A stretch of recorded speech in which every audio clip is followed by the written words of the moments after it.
Have you ever wondered why it feels like Wall Street's wins don't always translate into wins for the average person? Or why the stock market can be booming while Main Street is struggling? The answer might lie in a big, fancy-sounding word.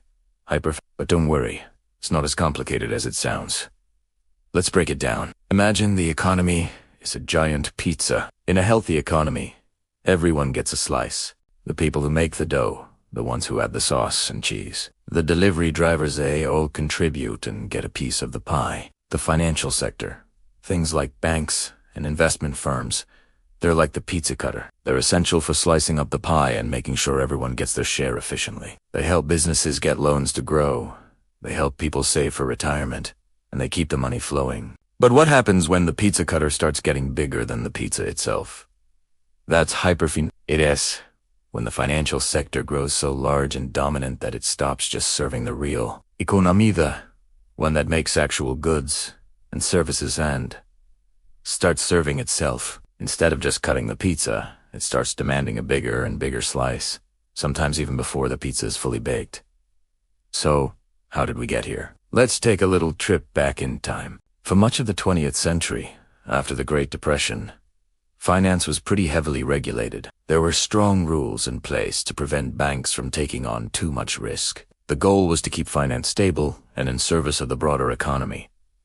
Think of it as having safety guards on the pizza cutter. But starting in the 1970s and 80s, things began to change. A wave of deregulation swept through the financial industry. The idea was that freeing up the markets would lead to more innovation and efficiency. The safety guards on the pizza cutter were removed.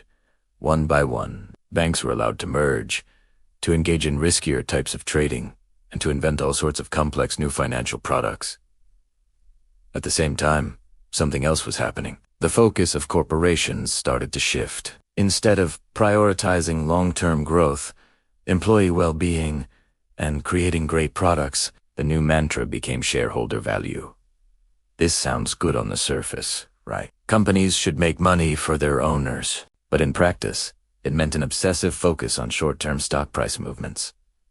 How do you boost your stock price quickly? You can do things like stock buybacks. This is when a company uses its profits not to reinvest in new factories or raise wages, but to buy its own shares off the market. This reduces the number of shares available, which artificially inflates the price of the remaining ones. It's like a company deciding to throw away a few slices of its own pizza to make the remaining slices seem more valuable. It benefits the shareholders and executives whose pay is tied to stock performance. But it doesn't create any real, long-term value for the company or the economy. This created a perfect storm. We had a deregulated financial sector armed with complex new tools, and corporations obsessed with short-term stock gains.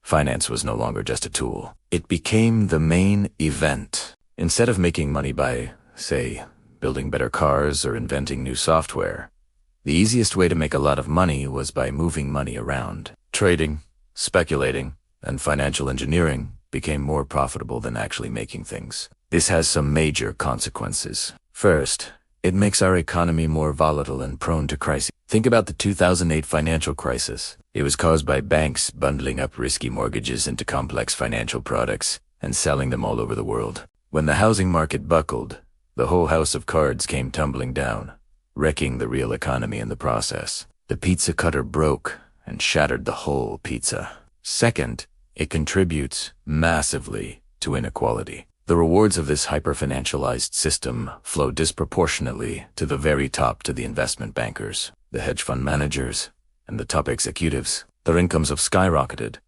while wages for the average worker have stagnated for decades. The people running the financial game are taking a huge slice of the pie, leaving less for everyone else who is actually baking it. Third, it starves the real economy of investment. When a company has $1 billion in profit, it has a choice. It can use that money to build a new factory, invest in research and development for the next big thing, or raise wages for its employees. All of these things create jobs and long-term growth. Or it can use that money to buy back its own stock to give the share price a temporary sugar rush. Under hyperfinancialization, the pressure to choose the latter is immense. This means less investment in the things that create sustainable prosperity for everyone. Think about it this way. Our most brilliant minds Our top graduates from the best universities are increasingly drawn to Wall Street instead of engineering, science, or manufacturing. Why? Because that's where the biggest and fastest rewards are. We're incentivizing our best and brightest to become expert pizza cutters, rather than innovative pizza makers. So, what does this look like in our daily lives? It means that your pension fund might be more focused on complex derivatives trading than on stable, long-term investments. It means your company might prioritize a stock buyback over giving you a raise. It means that housing is often treated less as a place to live, and more as a financial asset to be speculated on, driving prices up and making it harder for people to afford a home. Now, this isn't to say that finance is evil. A healthy financial system is absolutely vital. We need banks to lend, investors to fund new ideas, and markets to allocate capital efficiently. The problem isn't finance itself, but its overgrowth and distortion. The pizza cutter has become the star of the show, and we've forgotten that its purpose is to serve the pizza. So, what can be done?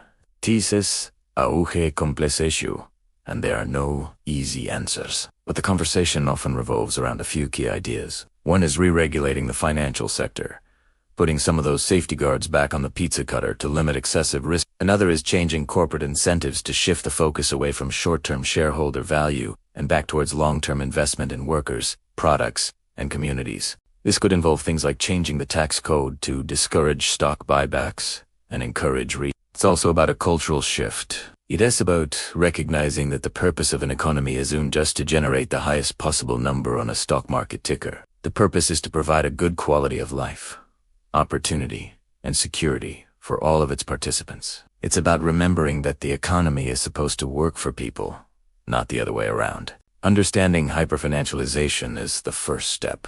It helps us see the hidden wiring behind why our economy feels the way it does. It's not just random chance that inequality is rising or that the system feels unstable. It is the result of specific choices and policies that have allowed the financial sector to grow out of proportion to the real economy it has meant to support. By seeing the problem clearly, we can start to have a real conversation about how to build a more balanced, stable, and equitable economy for the future. An economy where everyone who helps make the pizza gets a fair slice. Thanks for watching. If you found this breakdown helpful, be sure to like the video and subscribe for more deep dives into the forces shaping our world. Let me know your thoughts in the comments below. See you next time.